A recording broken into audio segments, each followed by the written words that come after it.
এক গাধা বাঘের সাথে তর্ক করতে গেছে। বাঘ বলছে ঘাসের রং সবুজ আর গাধা বলছে ঘাসের রং নীল। তখন গাধা বলল, আরে ভাই, তর্ক না বাড়িয়ে চলো আমরা দুজনেই বনের রাজা সিংহর কাছে এর সমাধান চাইব। সিংহ আমাদেরকে বলে দিবে তুমি সঠিক নাকি আমি সঠিক। বাঘ বলল, চলো যাই। তারা দুজনেই বনের রাজা সিংহর সামনে এসে দাঁড়ালো।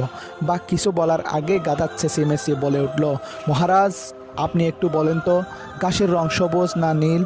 আমি বলি ঘাসের রং নীল, আর বাঘ বলে ঘাসের রং সবুজ। আপনি একটু ফয়সালা করে দেন তো।